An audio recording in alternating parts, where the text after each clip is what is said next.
G.I. Joe, American hero. G.I. Joe is there. It's G.I. Joe. Hey, welcome to Half the Battle. For this review, we're going back to the original 1982 Joe team one more time. It'll be a while after that because obviously Hawk, Scarlet, and Snake Eyes are main character main material, and I need to find at least one or two more rock and roll figures before we can tackle that character, meaning today is Short-Fuze's time to shine. Editing Timmer's note here, also I sorta forgot Sap existed. So, meet Short-Fuse. This figure was... Hang on, I gotta check something real quick. Okay, phew, yeah, definitely grabbed Short-Fuse and not Hawk when I took these pictures. I've mentioned a few times how I always confuse these two figures because they're so alike and bland.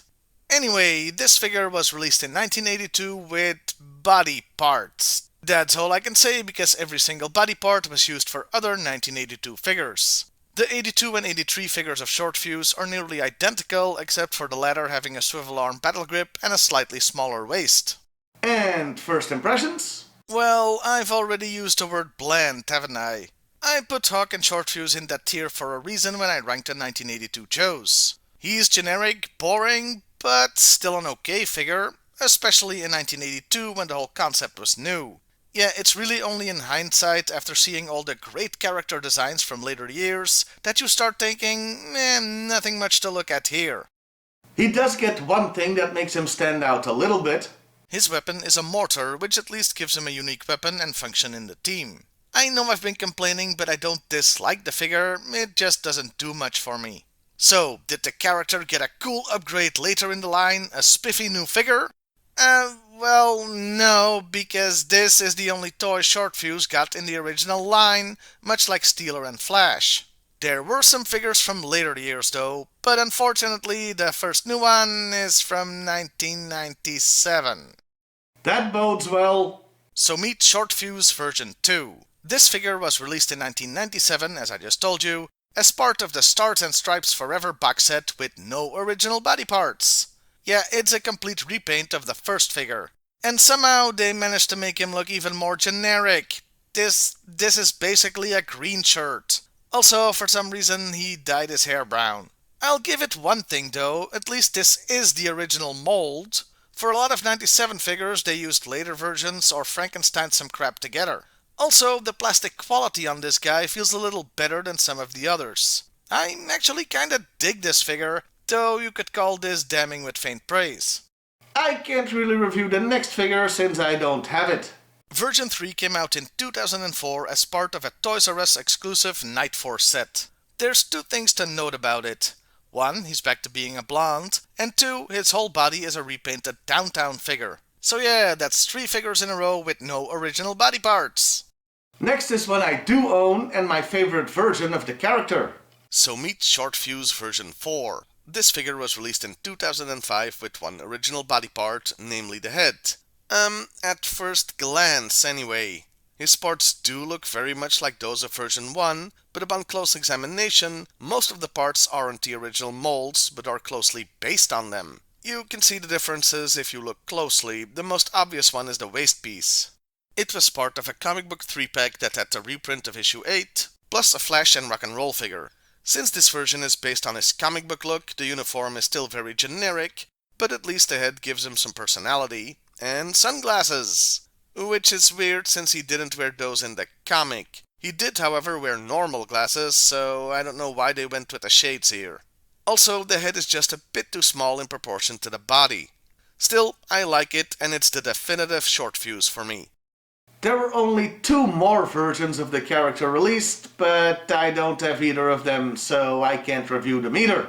Version 5 was released in 2005 as part of the Winter Operations box set and is a repaint of the original Blizzard figure, so we're back to using non-original molds. And he's back to having brown hair. Weird. The final version, number 6, is the only one that uses the modern body construction, reusing body parts because of course it does.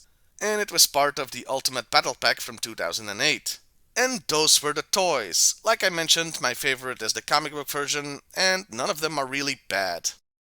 There's 2 interesting facts that you find when you look at all his toys. For one thing, the character has never had an original figure using body parts that were just for him. Hell, even the comic one reused lower arm molds. And for another, version 1 is the only Short-Fuze figure that was released on a single card. All the later figures were only available in a box set or multipack, which is kind of weird if you think about it. With that, it's time to talk about the character, starting with the file card. And immediately things get confusing. I mean, just look at YoJoe.com's file card section for version 1.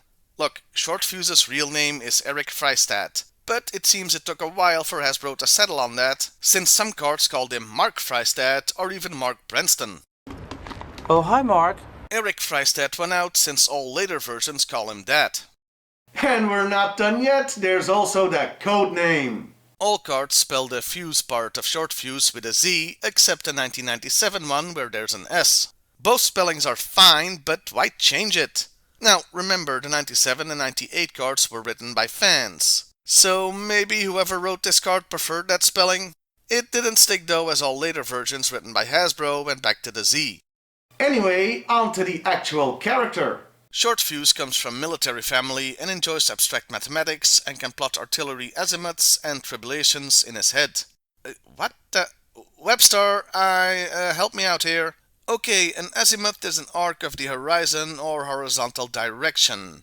Having read all that and seen all that, I actually understand less. Imagine being a kid reading this card and looking up those terms. I kinda love that. Larry Hama strikes again by putting complex things in the cards. At any rate, this mathy stuff is useful for a mortar soldier, which is what Short-Fuze is. His specialities are artillery and infantry engineer. Nerd! The bottom of the card has a quote. Short-Fuze is logical and sensitive, has a tendency to blow his stack, hence the nickname Short-Fuze. I'll get back to that. The 1997 card adds stuff. The card calls him something of a nerd, but that nobody would dare tease him about it because of his temper. Yeah, that Simpsons clip wasn't me just being mean. They put that on the actual card. And unlike the codename spelling change, this did stick as later cards, except the last one, called him a nerd too. The 97 card has a massive quote from Hawk, but it's the same information as in the middle, just worded differently. It also gives him a motto. Make me mad and I'll get more than even. Yeah, that's something else that didn't stick. All later cards have a quote. I can pinpoint targets with over 95% accuracy so that we give Cobra forces a real incentive to turn tail and run if they know what's good for them. Which isn't quite as aggressive. And those were the cards. Now, remember how they all mention that he's got a temper and that's in fact the reason he's called Short-Fuze? Yeah, as far as I can tell, that doesn't actually come up in any other media. Look, I don't have the time to reread every comic issue and watch every cartoon episode when I do one of these character reviews. I rely on memory and wikis, but I can't recall him ever blowing his top. Mind you, that could be because he doesn't really do much in other media. Like the rest of the original Joe team, he first shows up in issue 1, and he sure is there. He does get a moment to shine as he uses his mortar to take out a Cobra airfield, but other than that, he's a guy in the background that wears glasses. He is there in later issues, but that's all. He's there. He participates in battles but never stands out in the series. Probably because he only ever got one figure in the original line. That also explains why he isn't featured much in the cartoon. By the time the first cartoon episode came out, the 1982 toys were already well on their way out, and without a new toy, that meant it was pretty much it, unless you were like Scarlet or the Baroness. He has a few scenes in the mass device and shows up 1 or 2 times later, but doesn't have much of an impact. Kinda weird he didn't end up in the mirror universe too. And that was Short-Fuze. I can't help but like him, though he's got some really bland toys and wasn't really a factor in other media. I think he's due for a comeback. A classified figure would be nice. Well, I'll see you next time, everybody. And hey, why not like, share, and subscribe if that's your thing? G.I. Joe, American hero. G.I. Joe is there. It's G.I. Joe against Cobra the enemy.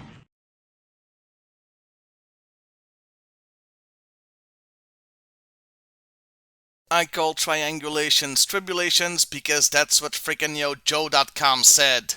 It wasn't until the editing part and actually looking at the cards that I figured out they made a mistake. Somebody should probably fix that.